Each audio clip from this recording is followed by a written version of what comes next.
오늘 우리가 읽은 누가복음 19장 1절부터 10절까지의 말씀을 가지고 은혜에 응답하는 삶, 은혜에 응답하는 삶이라는 제목으로 하나님의 말씀을 함께 상고합니다.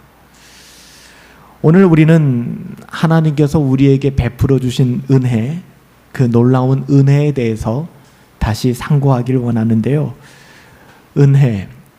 은혜라고 하는 것은 누군가 당연히 받아야 될 것이 아니라 상대방이 전혀 받을 자격이 없어요. 정말 그 받을 자격이 전혀 없음에도 불구하고 그에게 무조건적으로 호의를 베풀어 주는 것, 우리가 이것을 은혜다라고 이야기를 합니다.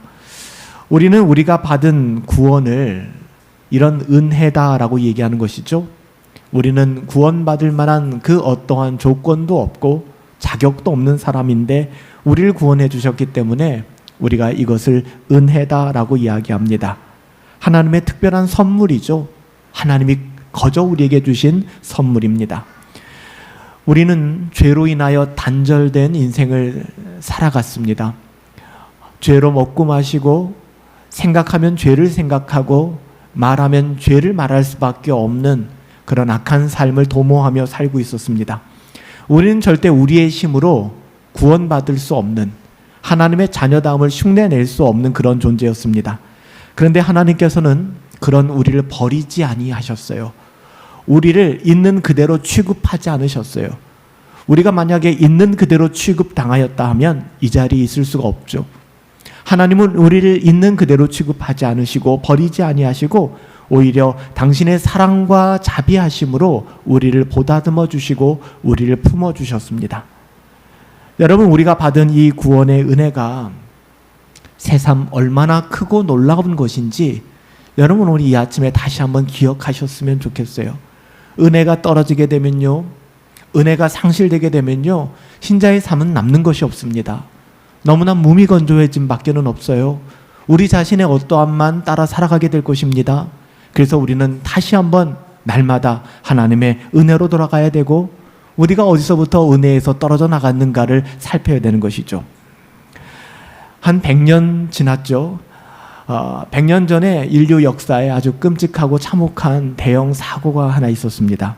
그러니까 정확하게 승객과 승무원이 무려 2,000명이 넘는 사람들이 탑승을 했었는데 타이타닉이라는 배였죠.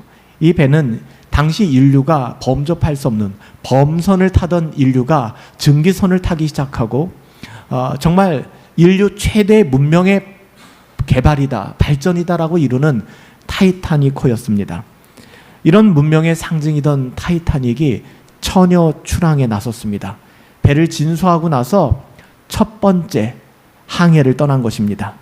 북대서양 뉴펀들랜드 남쪽, 그러니까는 약 한 600km 지점에 이르렀을 때 최고 속력으로 항해하던 이 타이타닉은 우리가 잘 아는 것처럼 빙산과 빗개어 충돌하였습니다. 이로 인해서 결코 가라앉을 수 없는 배다, 문명의 상징이다라고 하는 이 배는 2시간 40분 만에 북대서양의 차가운 바닷속에 침몰해버리고 말았습니다. 자신감이었을까요? 타이타닉은 20개의 구명정밖에는 싫지 않았습니다. 이 20대의 구명정도 사용할 일이 없을 것이다 라고 생각했습니다. 배가 침몰하자 20대의 구명정이 내려졌습니다. 모두 다 태울 수 없었기 때문에 여자와 어린아이들을 우선적으로 배에 태웠습니다. 나머지 대다수의 승객들은 타이타닉과 함께 침몰한 이후에 차가운 대서양 바다에 빠져서 구조를 기다릴 수밖에 없는 신세였습니다. 하지만 타이타닉이 침몰한 이후에 대다수의 구명정은 돌아오지 않았습니다. 바다에 빠진 사람들을 외면했습니다. 배려를 받고 구명정에 탑승했지만 그들이 받았던 호의를 그들의 당연한 대가라고 생각하고 은혜 베풀기를 거절했습니다. 아무도 돌아오지 않았어요. 오직 한 대만, 당시에 5등 항해사로 알려졌던 해럴드 로우가 탔던 제14호 구명정 한 대만 타이타닉이 침몰했던 그 해역으로 돌아왔습니다. 사람들을 구조하려 했지만 이미 대다수의 사람들은 그 차가운 바다에서 동사하여 사망한 뒤였습니다.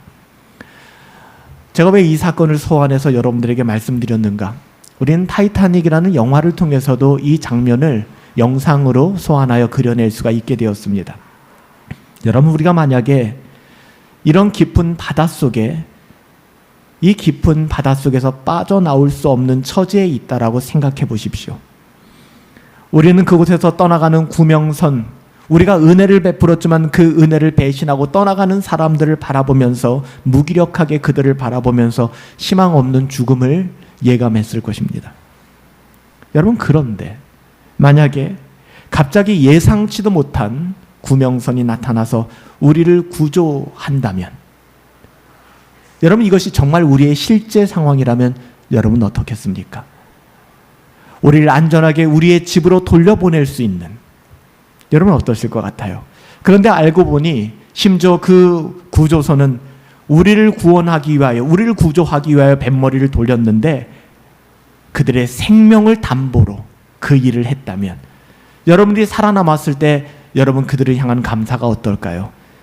여러분, 우리가 받은 은혜는 평생 말로 갚지 못할 것입니다. 형언할 수 없겠죠. 죽을 때 동안 감사하며 그 날을 기억하고 우리가 감사를 표시할 겁니다.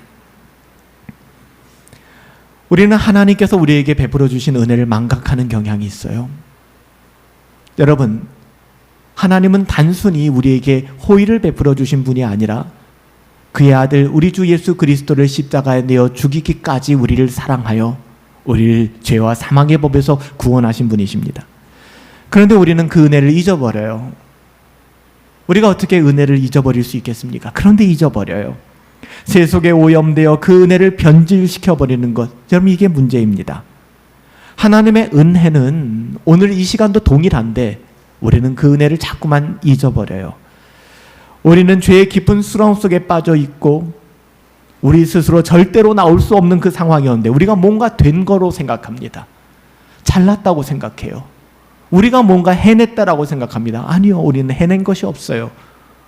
우리는 그냥 그분이 건져주신 겁니다. 그분이 찾아오시지 않았다면 우리의 삶에는 아무런 일도 일어날 수 없었어요.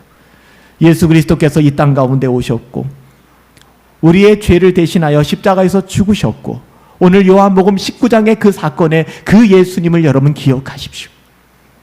그 예수님은 판타지가 아니잖아요. 여러분, 이 은혜는 우리가 상상할 수 있는 상상력을 초월합니다. 전적으로 놀라운 하나님의 은혜죠.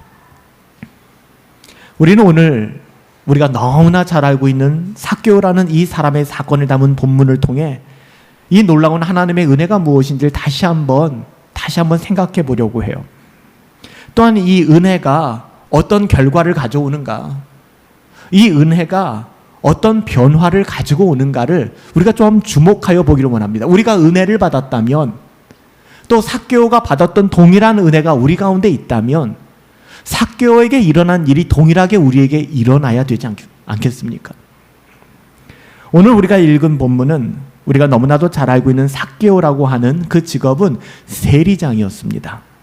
이 세리장인 삭개오가 예수님을 만난 사건, 그가 예수님을 만나고 변화된 이야기를 담고 있습니다.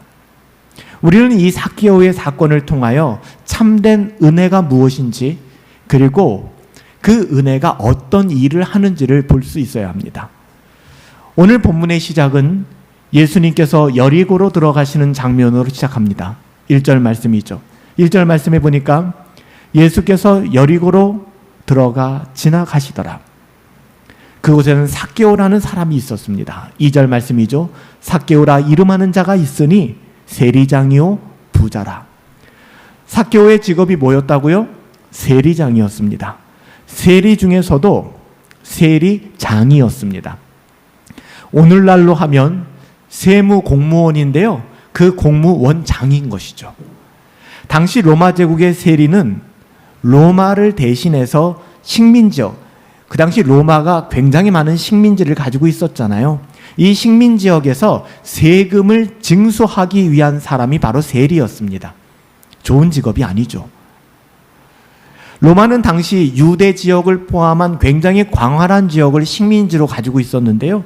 세금을 걷는 일을 로마 사람에게 시킨 것이 아니라 그 식민지인들에게 세금을 걷는 일을 시켰습니다. 바로 이런 이유로 로마의 식민지 아래에서 유대인이었던 삭개오가 바로 세리장의 일을 할 수 있었던 것이죠. 그런데 이 당시의 세리들은요, 종종 로마에 징수하는 세금보다 훨씬 더 많은 금액을 자기 동족들에게 빼앗아냈다고 하며 착취했다고 합니다. 개인적인 이익을 위하여 착복한 것이죠. 그래서 당시의 세리라는 직업의 이미지는 굉장히 좋지 않았습니다. 세리 하면은 민족의 배신자, 자신의 탐욕을 위하여 동족을 착취하는 그런 악하고 악한 사람으로 인식되었습니다. 우리나라로 따지면 일제시대 때 순사 이쯤 될 겁니다. 독립운동하는 사람들을 잡아 가두고 어떻게 보면은 민족을 굉장히 힘들게 만드는 배신자와 같은 바로 세리였습니다.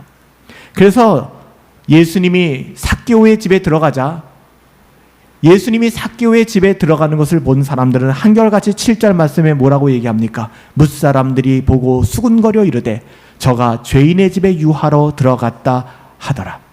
삭개오를 향하여 묻지도 따지지도 않고 죄인이야 라고 할 정도로 세리라는 직업은 그런 직업이었습니다. 그럼에도 불구하고 삭개오는 부자였습니다. 여러분 부럽습니까? 사람들이 나를 뭐라고 평가하든 상관없어. 난 부자야. 삭개오는 부자였습니다. 하지만 그는 이웃들에게 죄인으로 낙인 찍힌 사람이었습니다. 그런데 그럼에도 불구하고 예수님께서 어떤 사람을 찾아가셨는가? 삭개오를 찾아가셨습니다. 우리가 볼 때는 전혀 예수님이 만나지 않을 것 같은 유형의 사람, 전혀 예수님이 찾아가지 않을 것 같은 사람. 그런데 예수님께서는 수많은 사람들 중에서 의도적으로 삭개오를 찾아가셨습니다. 그리고 그의 이름을 불러주셨습니다. 삭개오야. 심지어는 그의 집에 들어가서 삭개오와 비슷한 류의 사람들과 함께 식사를 하기 시작했습니다. 어떻게 보면 사람들은 비난하겠지만 삭개오와 함께했던, 예수님과 식사를 함께했던 그 사람들은 이 세상에서는 경험할 수 없는 은혜를 경험하고 있었죠. 세상 사람들은 그들을 멸시했지만 예수님은 그들을 멸시하지 않았습니다. 게다가 오늘 본문을 통하여 우리가 눈여겨볼 것이 있는데요, 삭개오와 예수님과의 만남이 어떻게 이루어졌나 하는 겁니다. 우리는 쉽게 생각합니다. 삭개오가 예수님에 대한 궁금증 때문에 예수님을 찾아 나섰지, 삭개오가 예수님을 알길 원했어. 여러분, 그게 아니에요. 오늘 본문을 우리가 유심히 관찰하면 삭개오가 예수님을 찾아간 것이 아니라 예수님이 삭개오를 찾아가셨다는 것입니다. 여러분들이 오늘 이 아침에 하나님을 찾아 나온 것 같죠? 그렇지 않아요. 우리는 그럴 능력도 없는 사람들이에요. 하나님이 은혜를 주시지 않았다면 이 자리에 나와 예배할 수 있는 사람은 아무도 없을 것입니다. 우리의 어떠함에 이끌려 내가 하고 싶은 일을 하며 살아가고 있을 겁니다.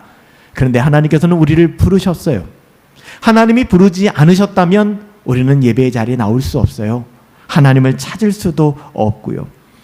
예수님을 찾아온 것 같지만 삭개오가 그게 아니에요. 오늘의 만남은 예수님이 삭개오를 찾아오신 것이고요, 오늘 이 예배 또한 여러분이 하나님을 찾아 나온 것이 아니라 하나님이 여러분을 부르시고 하나님이 여러분들을 찾아오신 거예요. 왜 이것이 중요한가? 이것이 바로 우리들의 구원을 가장 잘 설명하고 있기 때문에 그래요. 우리의 구원은요, 나의 구원은 나의 노력이나 의지, 여러분 그 이전에 나의 노력도 있고 나의 의지도 있어요. 근데 나의 노력과 의지 이전에 하나님께서 우리를 부르셨기 때문에 가능한 겁니다. 하나님이 우리를 부르지 않으셨다면 나는 의지 없어요. 난 어떤 노력도 하지 않았을 것입니다. 삭개오의 구원 역시 예수님이 삭개오를 찾아오신 것이지 결국 삭개오가 예수님을 찾아온 것이 아니에요. 그러니까 우리 중에 누군가가 예수님을 만나셨다면 여러분, 그것은 오직 은혜, 받을 자격이 없는데 우리 주님이 나를 찾아오신 겁니다. 나를 만나주신 거예요. 아무런 자격이 없는 사람들을 우리 주님이 친히 와 만나주신 것이죠. 사도 바울은 로마서 3장 10절부터 11절에 우리가 왜 예수님을 찾을 수 없는지, 왜 우리의 의지와 노력으로 예수님을 찾을 수 없는지를 분명하게 선언합니다. 로마서 3장 10절부터 11절에 보면 기록된 바 의인이 있어요 없어요? 의인은 없나니 하나도 없고, 깨닫는 자 있어요? 깨닫는 자도 없고, 따라서 하나님을 찾는 자도 없다. 하나님의 은혜가 아니면 하나님을 깨달을 수도 없고 하나님을 찾을 수도 없고 하나님 앞에 의롭다고 인정을 받을 수도 없다는 것입니다. 죄로 인하여 타락된 인간이 하나님의 은혜가 아니고서는 의인이 될 수 없고 하나님을 깨닫거나 찾을 수도 없다는 거예요. 그러니까 우리가 찬양한 것처럼 은혜 아니면 하나님을 찾는다는 것도 불가능하다는 것이죠. 여러분, 이런 삭개오가 예수님을 찾아왔다. 이건 삭개오의 능력이 아닙니다. 여러분 자신 너무나 잘 알잖아요. 여러분들이 휴일날 이 황금 시간대 예배당에 나와 있다? 여러분, 이것이 가능한 일이라고 생각합니까? 하나님의 은혜가 아니면 안 돼요. 하나님의 은혜가 아니면 우리들 중 그 누구도 이 시간에 하나님을 예배할 수 없을 것입니다. 인간의 타락한 본성이 하나님을 예배치 못하게 만들어요. 여기에 관심을 못 갖게 만드는 것이죠. 여러분, 타락한 본성은 하나님을 찾지 않습니다. 절대로. 오히려 타락한 본성은 하나님으로부터 숨죠. 하나님을 피하죠. 자발적으로 하나님을 찾을까요? 절대로 그런 행동은 인간에게서 찾아볼 수가 없는 것입니다. 여러분, 그런 삭개오가 예수님을 찾아왔다는 것은 하나님의 은혜가 삭개오에게 임하였다는 거예요. 그래서 그가 예수님을 찾아 돌 무화과 나무 위에까지 올라가기 시작합니다. 오늘 본문 3절 4절 말씀이죠. 그가 예수님께서 어떤 사람인가 보고자 하여 하되 키가 작았어요. 사람들은 많았어요. 앞으로 달려가 보기 위하여 돌 무화과 나무 위에 올라가니 이는 예수께서 그리로 지나가시게 됩니다. 여러분, 예수님은 누구십니까? 삭개오는 예수님에 대해서 알기를 원했습니다. 예수님은 누구신가? 이런 관심, 예수님이 누구시지? 나 예수님에 대해서 더 알고 싶어. 하나님에 대해서 더 알고 싶어. 여러분, 이것은 절대로 타락한 본성이 접근할 수 있는 영역이 아닙니다. 거듭나지 않고서는, 하나님이 은혜를 주시지 않고서는 하나님을 알고자 하는 마음이 우리 가운데 생길 수가 없어요. 자발적으로 하나님을 찾을 수 없다는 것이죠. 그런 행동이 일어나지 않아요. 죄로 인하여 영적으로 우리는 죽었기 때문에 스스로 하나님을 찾을 수 있다? 불가능합니다. 하나님을 깨달을 수 있다? 불가능합니다. 그래서 청교도 신학자 존 오웬은 이렇게 얘기해요. 인간의 죄성에 대하여 인간의 타락한 마음은 하나님의 진리를 깨닫지 못할 뿐만 아니라 그것을 거부하고 저항한다라고 이야기를 합니다. 그러니까 죄인인 우리는 하나님이 우리를 만나주지 않으면, 하나님이 우리에게 은혜를 주시지 않으면 우리에게 있는 그 타락한 마음이 진리를 깨닫지 못하게 만들 뿐만 아니라 그것을 거부하게 한다는, 저항하게 만드는 이 죄성입니다. 이처럼 타락한 인간의 구원은 전적으로 하나님의 주권적인 은혜로 말미암은 것입니다. 그래서 우리가 구원받았다라고 한다면 결코 그 구원을 어떤 한 부분이라도 우리의 공로로 자랑할 수 없는 거예요. 우린 자랑할 게 없는 사람들입니다. 우리는 삭개오의 이 구원 사건을 바라보면서도 우리의 구원과 나의 삶을 돌아볼 수 있어야 돼요. 예수님을 만난 삭개오의 구원도 그렇고 오늘 우리의 구원도 그렇고 우리를 먼저 찾아오신 은혜가 아니고선 결코 설명될 수가 없는 것입니다. 이렇게 하나님의 은혜로 예수님에 대하여 더 알고 싶었던 삭개오. 여러분, 하나님에 대하여 더 알기를 원한다. 나 하나님의 뜻대로 살기를 원한다. 이것은 은혜로 되어지는 일입니다. 하나님의 은혜로 예수님에 대하여 더 알고 싶다라는 마음을 갖게 된 삭개오. 하지만 그에게는 또 하나의 숙제가 있었습니다. 예수님 주변에 사람들이 너무 많았어요. 더군다나 그에게는 핸디캡이 있었는데요. 그는 단신이었습니다. 키가 작았습니다. 제대로 볼 수가 없었어요. 그래서 삭개오는 예수님을 보기 위하여 나무를 타고 나무 위로 올라가야만 해요. 이건 절대로 고급진 행동이 아닙니다. 굉장히 좀 저급한 행동 아닙니까? 고급진 행동은 아닐 거예요. 예수님을 보기 위한 이런 삭개오의 행동은 절대로 쉬운 행동은 아닙니다. 결정은 아닙니다. 여러분, 삭개오가 세리장이었어요. 나름대로 사람들은 무시하고 죄인이라고 할지 모르겠지만 공직에 있었던 사람이고요. 세상적인 명예와 권력을 가졌던 사람입니다. 그리고 절대로 객기를 부릴 만한 그런 젊은 나이도 아니었습니다. 삭개오가.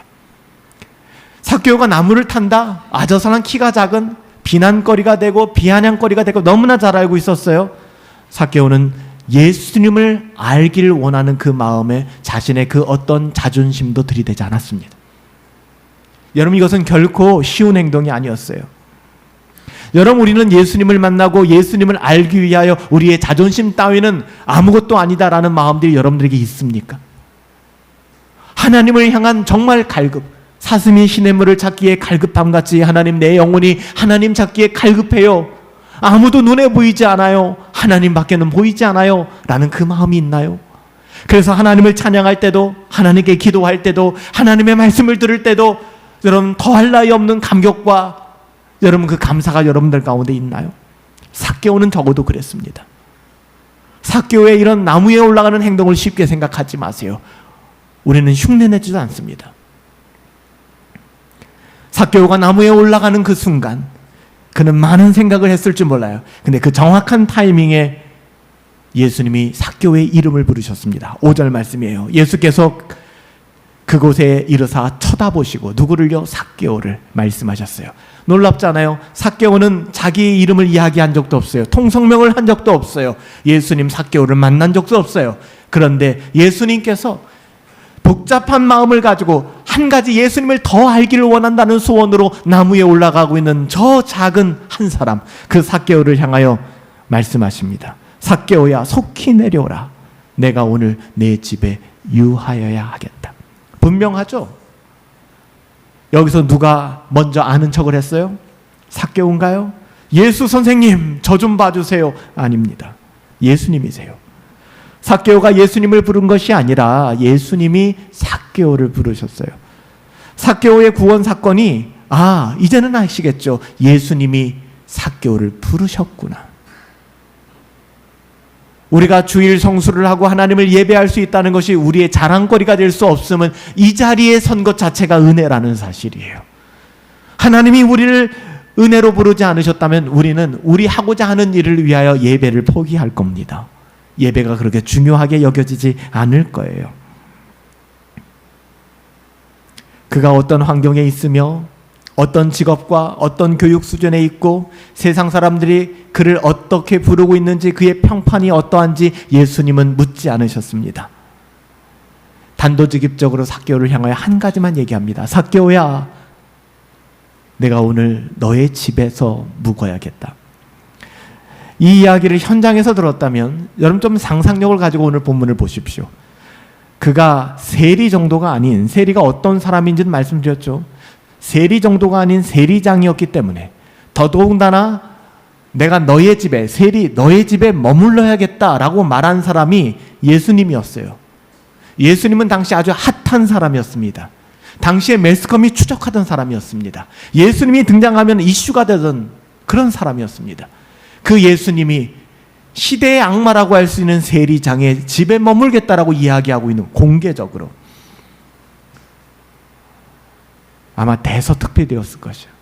예수 삭개오의 집에 머물다. 자칭 선하다고 하는 메시아라고 하는 자가 죄인 중에 죄인인 자의 집에 들어가다.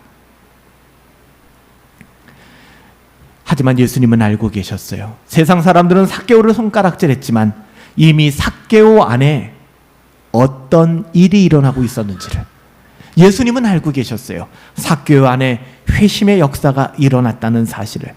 사람들은 삭개오의 힘을 알지 못했습니다. 그냥 그대로 세리장이었어요. 그러니까 적지 않게 당황했죠. 하지만 예수님은 이미 그 삭개오의 변화를 알고 계셨습니다. 그래서 말씀하시는 거예요. 내가 너의 집에 들어가 머물겠다. 그렇게 삭개오의 집에 들어가신 예수님께서는 은혜 받은 사람이 어떻게 변화되는지, 은혜 받은 사람들은 지금도 삭개오를 향하여 손가락질하고 삭개오의 집에 들어가는 예수님을 바라보며 수군수군대고 있어요. 그런데 예수님의 의도하신 바는 무엇입니까? 하나님의 은혜가 너희가 생각하는 그런 삭개오에게까지 임함에 삭개오가 어떻게 변화되어지는지, 즉 어떤 사람이라도 좋다, 하나님을 만나면, 하나님의 은혜를 경험하게 되면 그 사람이 어떻게 변화되는지를 보여주고 싶었던 거예요. 엄밀하게 말하면 예수님이 보여주신 것이 아니라 삭개오가 자원하여 은혜를 받은 자의 삶을 증명하기 시작합니다. 여러분, 오늘 삭개오의 변화는 누구라도 은혜를 받았을 때에 그에게 일어나는 변화를 가장 잘 보여주고 있습니다. 삭개오는 일사천리, 누가 막을 수가 없어요. 일사천리, 드라마틱하게 자신 안에 있는 변화된 삶을 드러내기 시작합니다. 이 절제가 안 되는 거예요. 변화된 나의 삶, 내가 변했기 때문에 수가성 여인처럼 물동이를 던져주고 다시 마을로 뛰쳐들어가는 것처럼 누구도 말릴 수 없는 거예요. 내 안에 변화가 일어났기 때문에. 여러분, 참된 은혜라고 하는 것은요, 반드시 그 사람의 변화를 이끌어냅니다. 세상의 가치에 빠져 살아가던 사람들, 이기적인 삶을 살아가던 사람들, 그의 꿈이라고는 이 세상에서 부자 되는 것밖에 없었던 그 사람들, 그 사람이 하나님을 만납니다. 그 하나님을 만나고 나니 그 사람이 하나님의 사랑으로 이웃을 사랑하는 이타적인 삶을 살아가기 시작합니다. 이렇게 은혜 받은 자는 더 이상 거듭나기 전의 삶을 고집할 수가 없어요. 고집하면 안 돼가 아니라 그렇게 할 수가 없어요. 오히려 기쁨으로 주님을 영접하고, 오늘 삭개오 급히 내려와 예수님을 영접하고 새로운 삶을 보란듯이 살아가기 시작합니다. 고린도후서 5장 17절에 사도 바울은 누구든지 그리스도 안에 있으면 보라, 새로운 피조물이야, 뉴 크리에이션, 새롭게 바뀌었다, 이전 것 다 지나갔다, 주목하여 보라, 새 것이 되지 않았느냐, 새롭게 되었다라고 얘기하는 거예요. 조나단 에드워즈는 은혜의 작용에 대하여 말하기를, 참된 은혜는 그리스도를 사랑하게 되고 그분을 닮아가게 되고 우리의 마음과 행동을 변화시킨다. 이것이 참된 은혜다라고 이야기했습니다.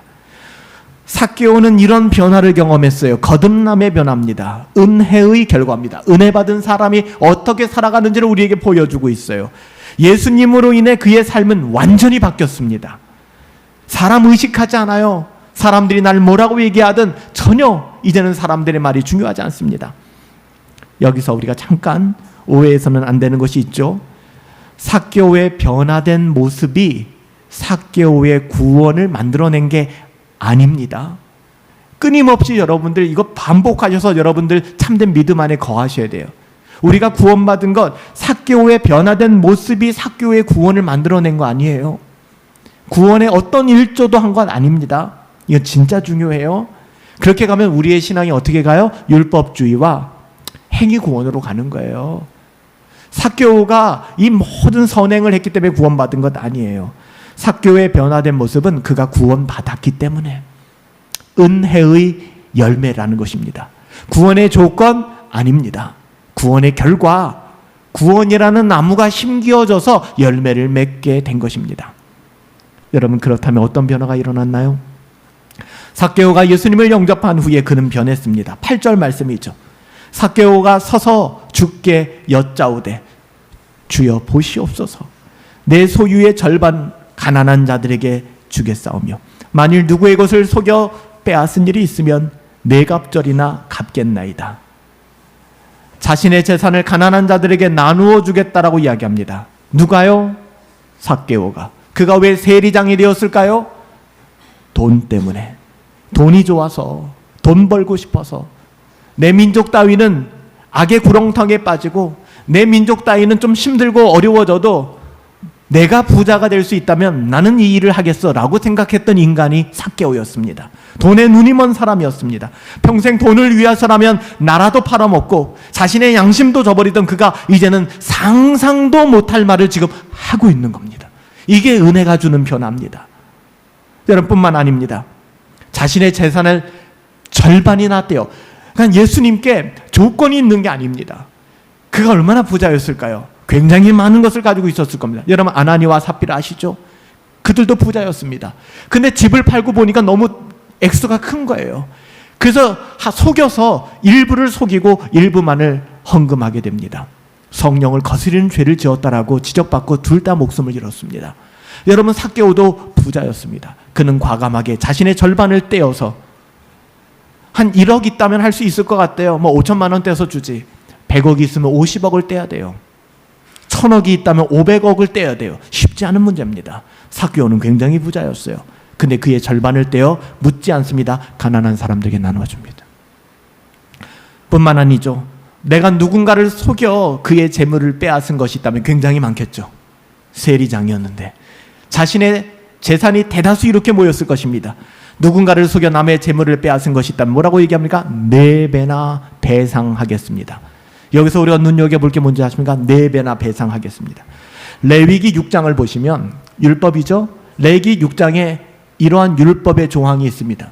내가 만약에 부당하게 누군가를 착취해서 내가 부당 이익으로 누군가에게 돈을 얻은 것이 있다면 그 돈을 돌려줘라. 돌려주는데 120%로 돌려줘라라는 율법의 요구가 있습니다. 그러니까 20%를 가산하여 돌려주면은 너는 무죄하다라는 조항이 있어요. 레위기 6장에. 이것만 해도 충분합니다. 근데 삭개오는 뭐라고 얘기해요? 400%를 갚겠습니다. 20%가 아니에요. 400%를. 여러분, 이게 누가 시켜서 한 일일까요? 아니라는 겁니다. 누가 시켜서 한 게 아니에요. 만약에 누가 시켜서 했더라면 최소한으로 따져서 11조도 계산하잖아요. 우리는 소수점으로 따져서 몇백 원까지도. 내기 싫으니까 내기는 해야겠고. 전 누누이 말씀드리죠. 11조가 성경적입니까?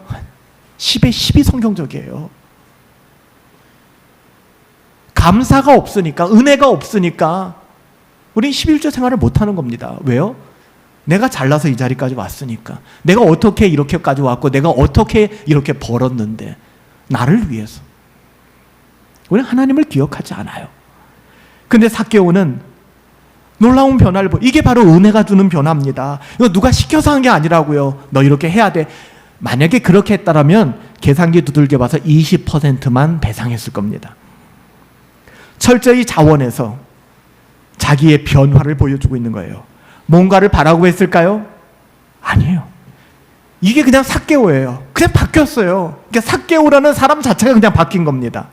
이건 은혜가 아니고서는 어떤 설명도 불가능한 것입니다. 이게 참된 회개의 열매예요. 이게 참된 회개의 열매예요. 참된 은혜는 우리로 하여금 죄를 미워하게 만듭니다. 그 죄를 버리고 참된 회개의 열매를 맺게 만들어요. 삭개오가 왜 세리가 되었겠어요? 돈이 우상이었잖아요. 돈이 우상이었어요. 여러분, 그걸 포기한다는 게 쉬웠겠습니까? 포기한다고 할지라도 소급해서 자기의 재산까지 나누어 준다는 것 여러분 쉬울까요? 아나니아 삽비라처럼 나누어 주려고 계산해 보니까 너무 많이 보이잖아요. 내가 미쳤지. 여러분, 이런 마음 갖기 딱 좋지 않습니까? 여러분, 은혜가 없으면 이것은 불가능한 거예요. 말도 안 되는 일이에요, 여러분들. 삭개오는 거듭났어요. 예전에 그 돈을 밝히던 부자 되기를 꿈꾸던 세상 사람들이 날 뭐라고 비난하던 내가 부자가 되면 돼라는 인생을 살아가고 자기의 어떠한만을 추구하던 그 삭개오는 죽었습니다. 그리고 새로운 삭개오가 태어났습니다. 그래서 그동안 애써왔던 세상에서 부자 되기 따위는 포기해버리고 청지기로서 하나님의 자녀답게 하나님의 사랑을 흘려보내는 말도 안 되는 삭개오로 바뀌게 된 것입니다. 칼빈도 기독교 강요에서 참된 회개에 대해서 이렇게 얘기합니다. 참된 회개는 마음의 변화와 삶의 변화를 동시에 보여주는 것이다. 여러분, 우리가 회개한다고 하는데 회개는 단순한 감정적인 후회가 아닙니다. 그냥 감정적인 후회. 내가 그때 잘못했어. 이건 유다도 했던 것이죠. 내가 예수님 괜히 팔았어. 예수님 선하신 분이신데 후회 막급이었죠. 회개가 아닙니다.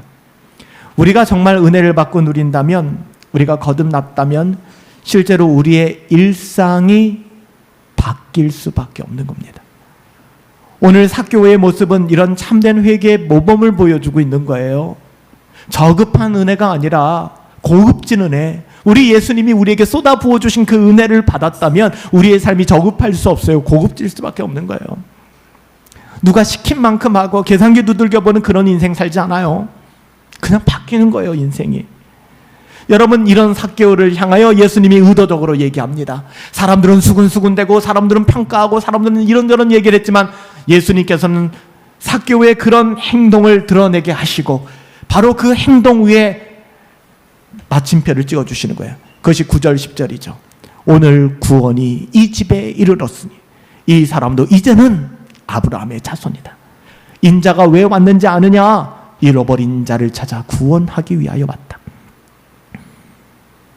여러분, 삭개오의 이런 행동이, 선한 행동이 재산의 절반을 내었기 때문에 그가 부당 이익을 한 것에 대한 400%를 배상했기 때문에가 아닙니다. 그래서 구원받은 게 아니에요. 그는 하나님의 은혜로 구원을 받았고 그 은혜가 죄 많은 삭개오 안에 꿈틀꿈틀 역사하기 시작하니 삭개오의 인생이 변화된 것입니다. 그의 구원이 완성되었다. 그의 구원이 증명되었다 선언하는 것입니다. 정확하게는 구원받은 삭개오가 하나님의 은혜를 누리고 있었기에 이런 행동들이 가능했다. 이 행동은 하나님의 은혜로 말미암은 것이다. 예수님이 선포하신 겁니다. 예수님께서는 삭개오 안에 있는 참된 회심과 그의 변화된 삶을 이미 보셨어요. 그리고 삭개오의 구원을 확증해 보여주신 거죠. 사람들은 모르지만. 여러분, 구원은 우리의 행위가 아니잖아요. 아시죠? 행위가 굉장히 중요합니다. 은혜는 반드시 행위로 증명되어집니다. 구원도 마찬가지고 믿음도 마찬가지고. 하지만 우리의 구원의 근거는 절대 우리의 행위가 아닙니다. 하나님의 은혜와 우리 주 예수 그리스도의 믿음이죠. 에베소서 2장 8절부터 9절에 가보면 너희가 그 은혜에 의하여 그 은혜로 말미암아 믿음으로 구원을 받았으니 이것이 너희에게서 난 것이 아니다. 즉 구원이라고 하는 것, 믿음이라고 하는 것은 우리 안에서 설명될 수 있는 것이 아니라는 거예요. It is the gift of God. 하나님의 the gift, 선물이라는 거예요. 우리의 행위로 난 것이 아니라 not a result of work. 우리가 안에 어떤 일들, 행함, 업적 아니라는 것입니다. 그러니까 삭개오의 이런 수많은 행동들이 구원을 격발케 되는 것이 아니라 구원이 격발되어지니 이런 행동들이 열매 맺는 겁니다. 구원은 오직 하나님의 은혜이며 그 은혜를 입은 자들은 새 생명을 얻었기 때문에 은혜에 합당한 삶, 오늘 삭개오와 같은 삶을 살아가게 되는 것입니다. 하나님의 자녀다운 삶, 제가 강조하지만 이것이 하나님의 자녀다운 삶이에요. 억지로 시켜서가 아니에요. 예배 좀 나와주세요. 주일 성수하세요. 빠지지 마세요. 하나님의 자녀답게 살아갑시다. 새벽 경건에 좀 동참하시죠. 글 좀 쓰시죠. 이래서 하는 게 아니라고요. 그냥 내가 바뀌는 거예요. 설명이 안 돼요. 나라는 사람은 원래 경건을 추구할 수 없는 사람인데 거듭났으니까 가능해지는 거예요. 오직 하나님의 은혜로. 사랑하는 성도 여러분, 오늘 우리는 삭개오의 이야기를 통해 우리의 구원의 근거가 오직 하나님의 은혜라는, 그리고 그 은혜가 격발되어 나타나는 삶의 변화가 삭개오의 삶이었습니다. 저와 여러분의 삶은 어떤가요? 여러분의 삶의 자리는 어떤 변화의 열매를 맺고 있나요? 우리가 망망대해 그 대서양의 차가운 바닷속에서 표류하고 있을 때 이제는 끝났구나. 우리가 은혜를 베풀어서 먼저 배에 태워서 내려보낸 사람들조차도 등지고서 떠나가 버렸는데 목숨을 걸고 우리를 찾아와 우리를 끄집어내고 따뜻한 모포로 덮어주고 우리를 따뜻하게 먹여주고 그의 목숨을 담보로. 여러분, 비교할 수 없잖아요. 아무 자격도 없던 우리를 당신의 외아들 예수 그리스도를 죽여가면서까지 다시 살려주셨잖아요. 여러분, 우리는 그 은혜로 살아가는 사람들이에요. 사랑하는 성도님들, 우리 분당 허브교회 은혜가 왕노릇하고 은혜가 주인 되는 교회 되길 예수님의 이름으로 축복합니다. 은혜 없으면 안 돼요. 누가 시켜서 하는 거 아니잖아요. 누구 눈치 보며 살아가는 것 아니잖아요. 삭개오가 보여준 삶의 그 아름다운 변화가 저는 저와 여러분의 삶 가운데 충만하기를 예수님의 이름으로 축복합니다. 회개에 합당한 열매를 맺으며 살아갈 수 있게 되기를 예수님의 이름으로 축복합니다.